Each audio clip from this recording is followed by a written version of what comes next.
ายดีพี่น้องพบกับบ่าวหงนอนนาคือเก่ามื้อนี้พี่น้องมื้อนี้บ่าวหงได้พาทุกคนมาเบิ่งมาชมบุญบั้งไฟบ้านหลวงพู่เนาะเป็นบุญประเพณีประจำปีเป็นบั้งไฟที่แบบว่าเฮ็ดเองทุกคนเป็นบั้งไฟเราเล็กทั้งย่านทั้งอยากเบิ่งบ่าวหงก็ได้พี่น้องก่อนไปรับชมก็อย่าลืมกดติดตามกดไลค์กดแชร์เพื่อเป็นกำลังใจให้บ่าวหงในการเฮ็ดคลิปพี่น้องเดี๋ยวบ่าวหงสิพาพี่น้องมาเบิ่งว่าเป็นจังไรนั่นเดี๋ยวเฮาไปติดตามรับชมกันได้เลยทุกคนป่ะนี่เป็นบังไฟเล็กเนาะนี่เลยจักโลนี่9 โลเนาะทุกคนเนาะเป็นบังไฟเล็กบ้านหลวงพู่เดี๋ยวยังกำลังเตรียมจูดเนาะติดตามรับชมแล้วกันทุกคนแบกเต็มแห้งนะ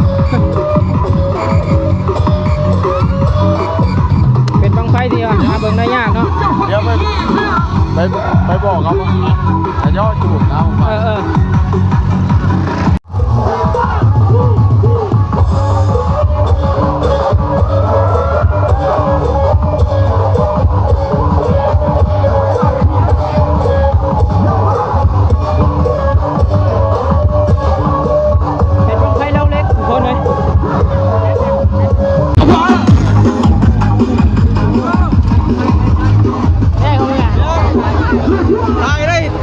ติดตามแท้ทางด้วยกันมาเพิ่งกับพี่เนาะหางยาวเลยอะไรอ่ะยัดใช่ห้องเกิด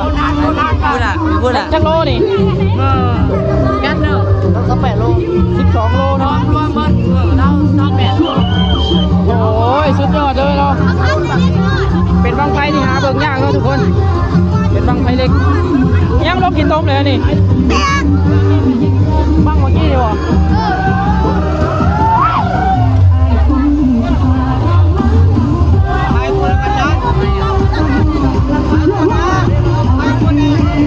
แบบเลยอันนี้สายปาร์ตี้นะนี่นะสุดยอดเลยเนาะวงดนตรีมาหนา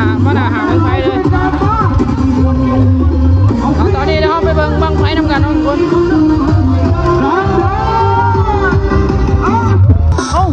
เซ็ตอึดโอ้โหรุ่นขนาดซึ่ง2 3ตายโอ้โหอย่างน้อบาดเนาะสุดยอดพี่น้องเท่านี้ก็แลนมาเลยโอ้ขึ้น2เลยตอนนี้กำลังขึ้นไปแล้วเนาะเดี๋ยวมันจะจุดพร้อมกันเพราะ2 บังเลยเนาะทุกคนขึ้นไปแล้ว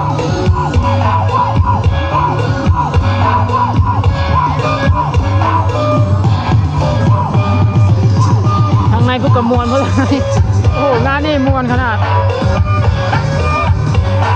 บังไฟประดิษฐ์เองเนาะทุกคนเป็นบังไฟที่ว่าหาเบิ่งยากเนาะแน่บางทีก็เอาลงมาเลยโอ้โหหางเกือบสุดหางเกือบบ่สุด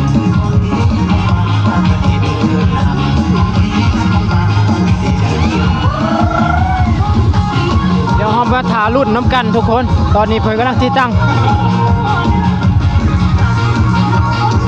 สิขึ้นหรือบ่ขึ้นเนาะเป็นบังไฟที่แบบว่ารุ่นขนาดเนาะเดี๋ยวถอยไปเบิ่งไกลๆน้ำกันเนาะทุกคนเพราะว่าอยู่ใกล้เป็นการอันตรายเนาะบังไฟเล็กอันตรายเดี๋ยวถอยไปเบิ่งไกลๆน้ำกันเนาะเอาขึ้นก่อน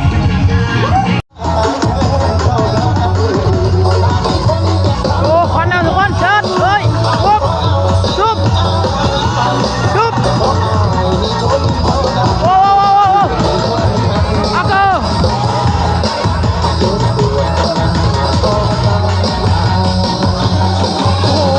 ตกห่างแล้วตอนนี้ยังควันอยู่เนาะโอ้ไม่ต้องห่างเองเนาะ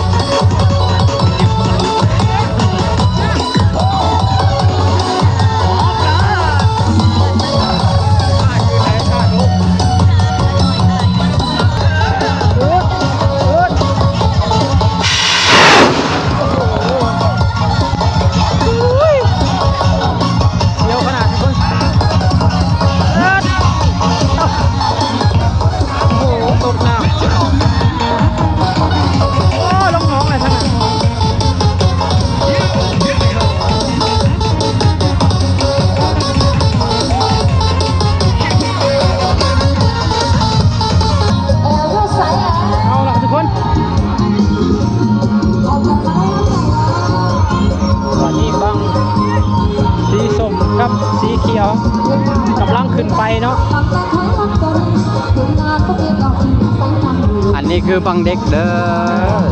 คือบังเด็กเด้อพี่น้องเด้อ บ้านหลวงปู่เมืองไซบุรีแขวงสวรรณเขตเนาะตอนนี้บอกกี่ผึ่งกำลังพัดเนาะตอนนี้บอกกี่ผึ่งมันกำลังพัดเนาะนี่สร้างประจำบ้านหลวงปู่เนาะ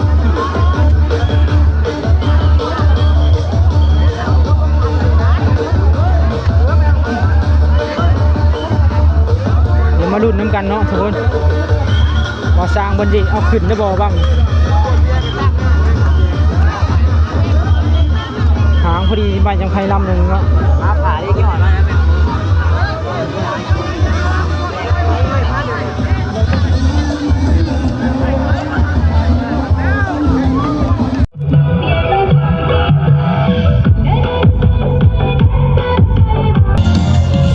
เอาทุกคนตอนนี้คนอยู่เด้อเป็นบังสีเขียวที่กำลัง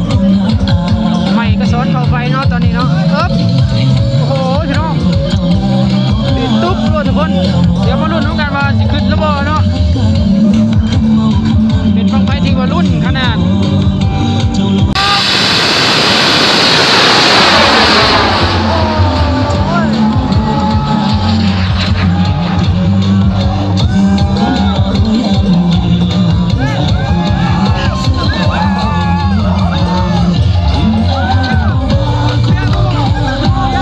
โอ้โหขึ้นขนาดทุกคนมีลูกมีหลานอีกเนาะนี่บางใหญ่แล้วเนาะเป็นกำลังพัดเยี่ยมไปขึ้นสูตรเนาะเดี๋ยวมาลุ้นน้องกันว่าสิไปไกลปานใดเนาะกับวันเวิร์นได้บอกว่าต้นแหเนาะ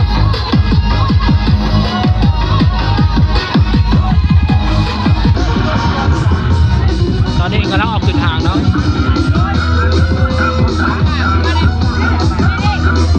เฮ้ยแข็งแข็งเขาอ่ะโดนแบบ